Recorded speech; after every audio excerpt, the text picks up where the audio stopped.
I'm Aaron from PhoneDog.com. This is Google's newest tablet. It's a Nexus branded device, the Google Nexus 7, made by ASUS. It was announced at Google I/O coming in mid-July, and we're going to do a review starting right now. Hey, Jelly Bean may have come to the Galaxy Nexus, at least the Google I/O Galaxy Nexuses, or Nexi, however you want to pronounce it, but it's coming now. Well, at least for the people who are Google I/O. So I guess it's kind of a Google I/O thing all around. The Nexus 7 tablet is in the house. It is review time, my friends. This is Google's official Nexus branded tablet made by ASUS, and it's a 7-inch device. Rumor has it they're working on a 10-inch device as well, though we didn't see that at Google I/O. 7 inches here, and all in all, it's packing some pretty decent specs. Does not have a back camera, but does have that Nexus logo on the back with that Google I/O style white. Now, my understanding is it's going to be black when it launches in mid-July. 8 and 16 gigabyte variants for $199.99 and $249.99, though you don't have expandable memory. So keep that in mind when you're buying your tablet. Made by ASUS, like I said, kind of a golf ball texture on the back, and 7 inches. Great in my opinion for reading, great in my opinion for typing, but some people are going to prefer that larger display. Still, it's packing a pretty decent spec list with a quad-core NVIDIA Tegra 3 processor with 12-core graphics. I mean, that's incredible.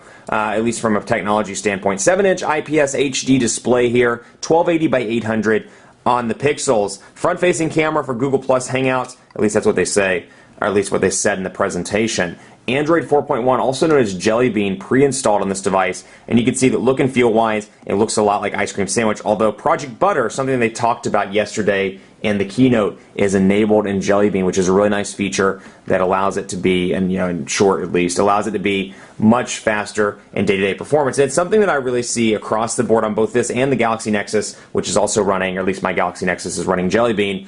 You can see a huge speed improvement, not just a speed improvement, but a transition improvement. I mean, take a look, for example, when I go into Chrome, which is the default browser on the Nexus 7, you can see the transition effects. It kind of comes up out of the corner, much better, just more fluid and all around better looking than previous builds, even Ice Cream Sandwich on that front. Notifications have changed as well. Take a look at this, and while you're taking a look at this, I'm going to give some love to Best Buy Mobile for hooking us up with phones, tablets. Actually, they don't hook us up with tablets, but they hook us up with phones for use in our One Paw Bandit giveaway game. When you go into Best Buy Mobile, you'll walk out working, whether it's a tablet, a phone, a computer, whatever it is at Best Buy or Best Buy Mobile, they'll make sure you walk out working.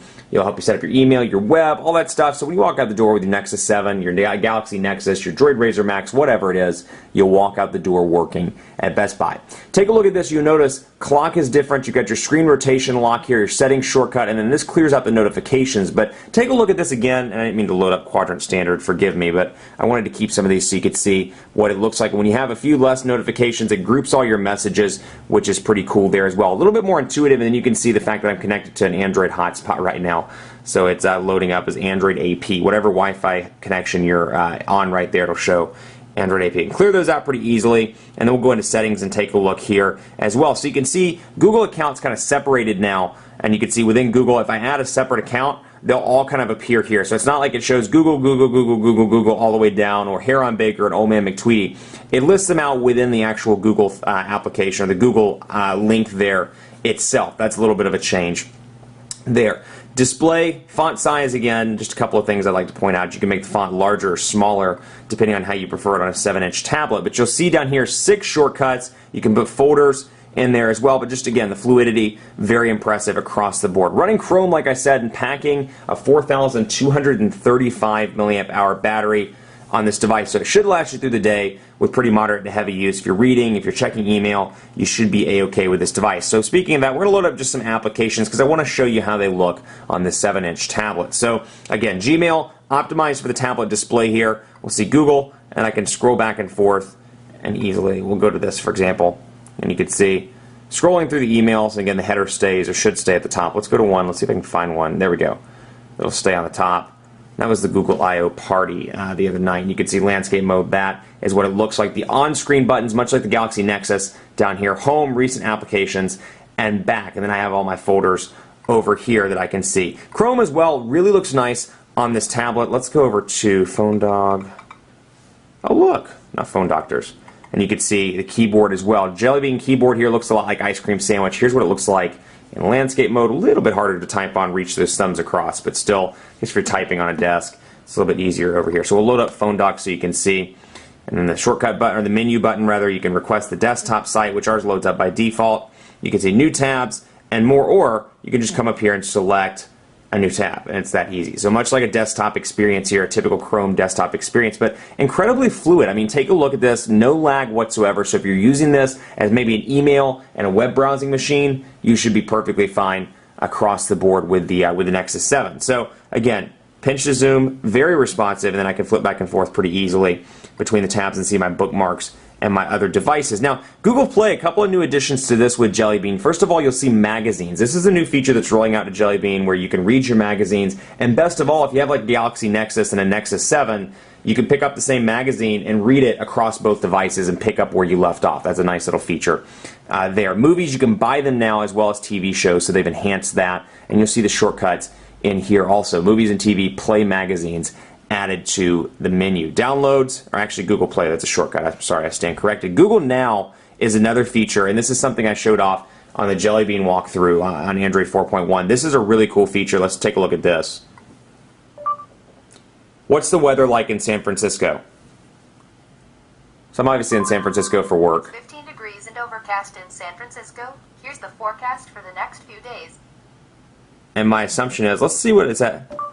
Was that in Celsius? Okay, did not bring that up. I'm assuming 15 degrees. It is clearly not 15 degrees here, so I'm assuming that was in Celsius and not Fahrenheit. But that's a really cool feature. Did the Yankees win? No, the Yankees lost to the White Sox 4-3.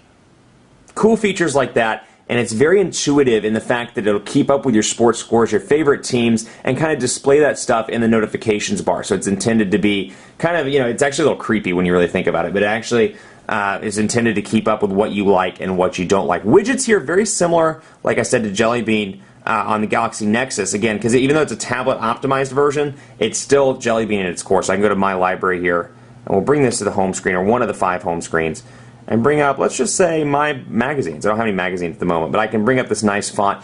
And or this nice widget rather, and it's all about fonts and fluidity. I kind of mentioned this in all the Jelly Bean based videos, but really, if there's anything I come away with after playing with Jelly Bean, it's all about the fluidity and the way these devices feel all around. Jelly Bean much improved thanks to Project Butter with both fluidity and then of course the fonts. You just see like things like this, very clean and in my opinion very un-Google. It looks a little less hackerish and more polished and mainstream, which is really nice for people and really nice for Google as well, because if they want to sell this tablet to the mainstream, that's going to be something that's needed. Take a look at YouTube as well. Signing in as Haram Baker, and you can see discover the channels, and I can go back and forth and see all my stuff. Channel feed, recommended, what's trending live, and more. And I can go into Aaron Baker, and let's see what I've gotten here actually. Uploads. Let's take a look at this one. Oh, this is my Samsung. This is a video commercial I did for Samsung, so you can take a look at how it looks on a 7-inch display.